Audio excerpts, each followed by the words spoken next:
Alright, in this video we're going to be going over investigation 5.2.2. So here are a couple of warm-ups. So we're trying to find the area of x plus 3 squared. So that's just having the same base times height. X plus 3, x plus 3.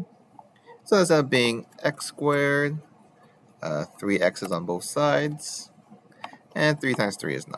So putting that together, that's x squared plus 6x plus 9. Alright, second warm-up, x minus 2 squared, so that's x minus 2 on both sides.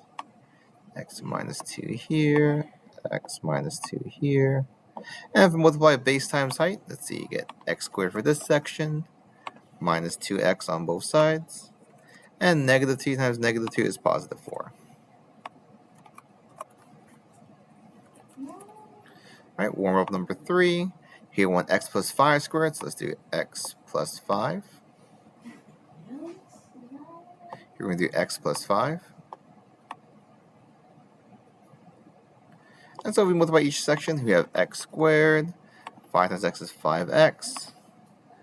And 5 times 5 is 25. So putting that together, we have x squared, 10x's all together, plus 25. So what do we notice about the previous warm-ups? What shape did they all have? So they all made a square. And how are the x tiles split up? So notice that in order to make a square, notice that half of the tiles have to go here, and then half the tiles have to go here. They have to have the same base and height. So the x tiles are split in half. So half are on the right, and the other half are on the side. Okay, so whenever we want to make a square, again, we want the same base and height. So half of it goes here, the other half goes here. Again, for number 2, half of them went here, the other half went here. Splitting, all the x tiles are split in half. So that's going to be important for this next up-and-coming skill. The focus for this lesson is how can we change a quadratic equation to a perfect square. So we'll be focusing on this square shape right here.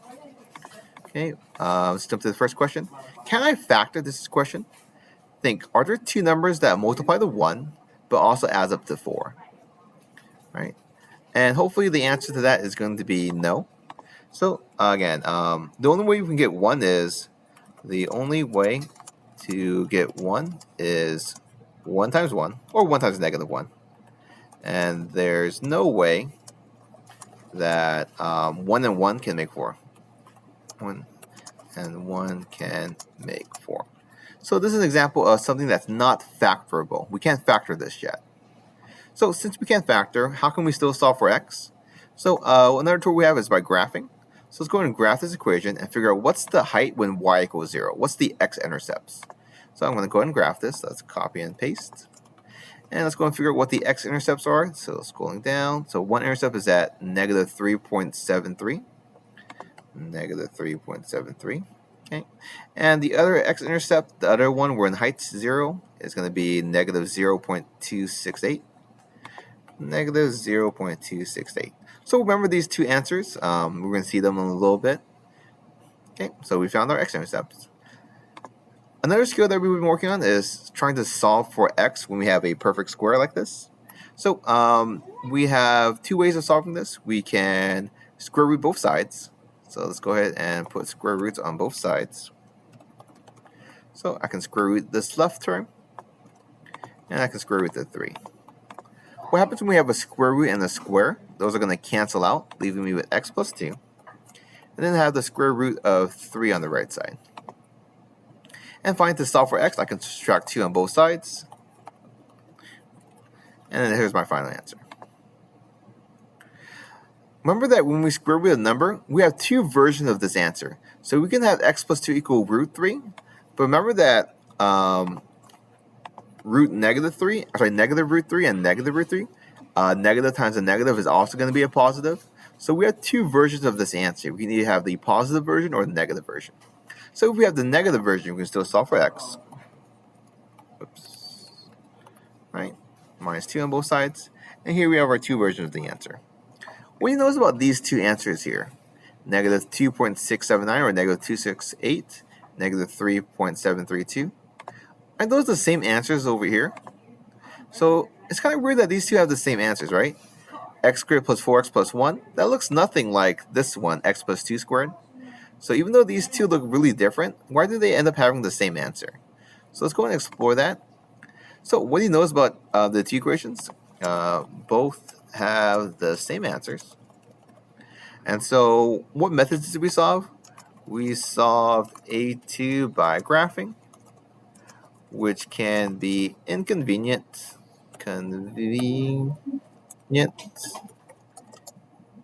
Inconvenient if we don't have a graphing calculator.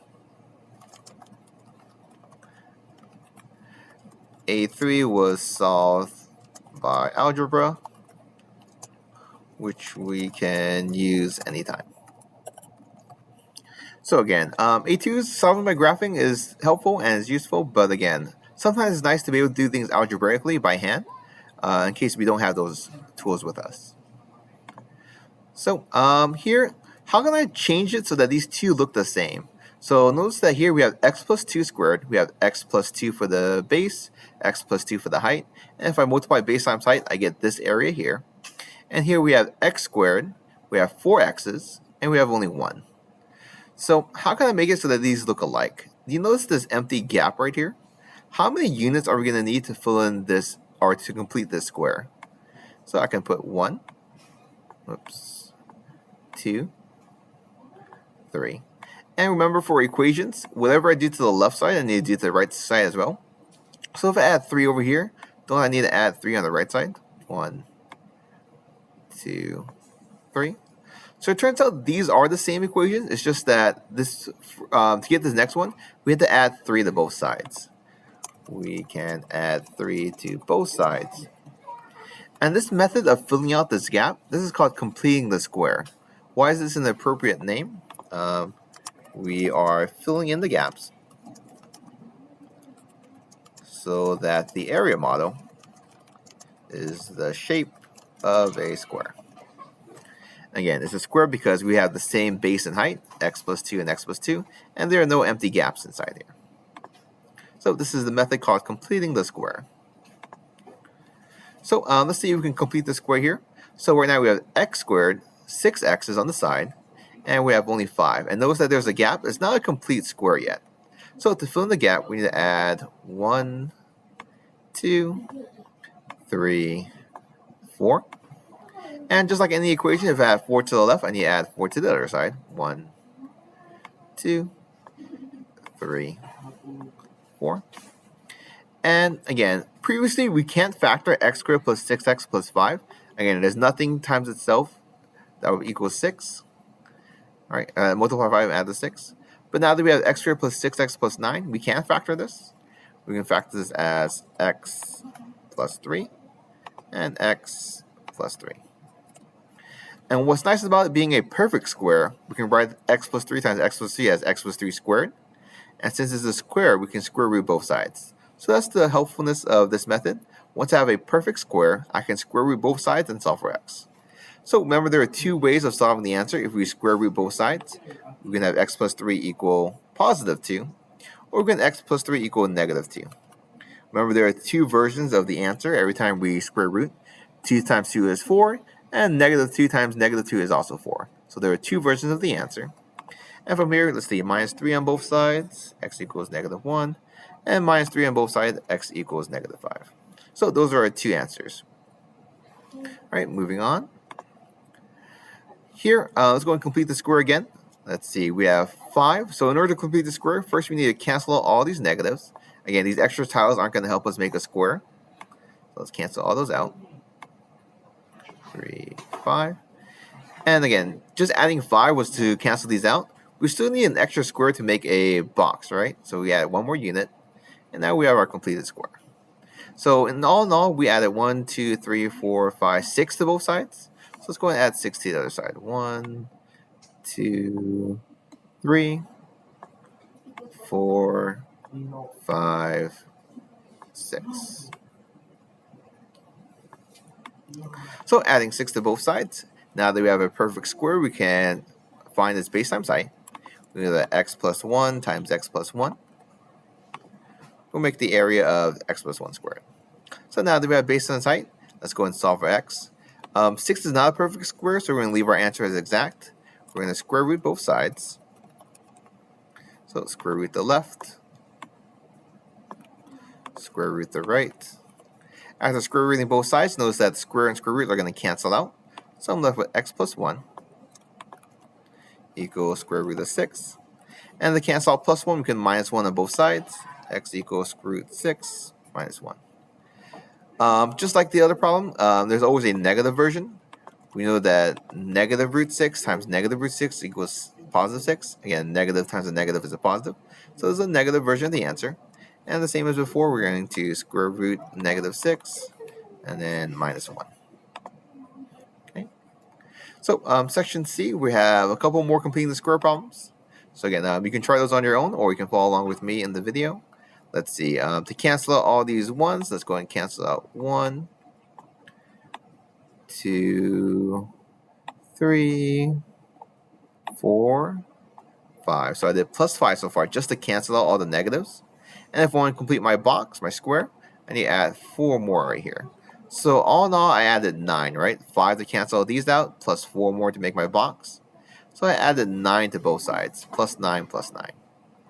So after adding 9 to both sides, x times x. Again, here we have height x, or like base x plus 2, height x plus 2, plus 2 plus 2. And now that we have our two boxes, we can solve. Again, I can square root both sides. And what's so nice about 9, 9 can be square rooted. We have x plus 2 equals 3. And we have the negative version. And the reason why there's two versions is because 3 times 3 equals 9. And negative 3 times negative 3 is also 9. So we can split our answers in two versions, a positive and negative version. And to solve for x, let's minus 2 on both sides. Minus 2 on both sides. And here are our two answers. All right, let's go ahead and move on to C2. Oops. Okay, so let's see. Right now, we want to complete our box, so we're going to cancel this one out. So we added 1 so far. And to fill in this 3 by 3 gap, we're going to add 9 more tiles. So notice that we added a total of 10. We add 9 here and 1 here to cancel out. So we need to add a 10 to the left. So we're going to add plus 10 on the right. So add a plus 10 on the left and plus 10 on the right. And now that this is a box, we can factor it. X times x. We know that negative 3 times negative 3 is negative 9. So we have x minus 3 times itself, or x minus 3 squared. And let's go ahead and square root both sides and solve. So after square rooting both sides, x minus 3 equals square root 10. And we also have a negative version of this answer. X minus 3 equals negative square root 10. Again, root 10 times root 10 is going to be 10. And negative times a negative will also be positive 10. So after we have two versions of the answer, let's go ahead and solve. Let's add 3 to both sides. And let's add plus 3 to both sides. Oops, this is negative. All right, so we have the negative version plus 3, and the positive version plus 3, and the negative answer version plus 3. All right, one more completing the square. So again, first we're going to cancel all the extra tiles. So right now we have x squared minus 2x minus 3. So we're going to get rid of these 3. 1, 2, 3. All right, and then we just need one more to complete our box. Same thing over here. We're going to add 4 in total. 1, 2, 3, 4. So adding plus 4 plus 4, we're going to end up with x squared minus 2x plus 1 equals 5. So from here, let's go ahead and solve. X times x, minus 1 and minus 1. A couple things to note. In this program, I actually typed in the wrong answer key. So it's going to show an x right here, even though this should be the correct answer. So again, just ignore the x for now. I just typed in the wrong answer key. So here we have x minus 1 equals square root 5. And to solve x, we can add plus 1 to both sides. Square root 5 plus 1. So again, I put in the wrong answer key. This should be correct. Okay. And the same thing over here, we have the negative version. So I'm going to copy and paste. Again, negative root 5 times negative root 5 is going to be regular 5. And I can add plus 1 to both sides.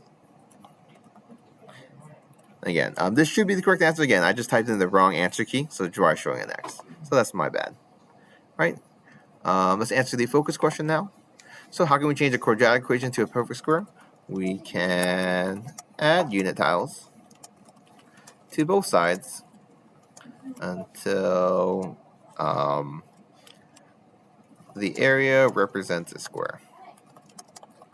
So just adding units to both sides to fill in that gap to make a square. So here we have the practice problems. So here we have x squared plus 10x, and we want to try to make this into a square. So in order to make a square, notice that the 10x, we have to split it evenly. We need 5 on the right and 5 on the side. And in order to make an area model, we have to do 5 times 5. We actually need 25 more units to complete the square. We actually need 25 more. Same thing over here. Negative 6x, and it can be split up into negative 3 and plus negative 3. So again, we're splitting these half. We want the same base and the same height, so we're splitting the x's on both sides.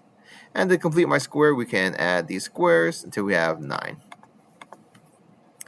And then finally here, if I have 22x, I can add 11 to the side, 11 to the column. Right, so we split this half. Now notice that it's almost a square, almost a box. And to complete my square, I need to add tiles to the middle, 11 times 11. We're going to end up adding 121 more boxes in between. So that's how we complete the square. If you have any questions, please give me an email. And I hope you guys have a great rest of your day.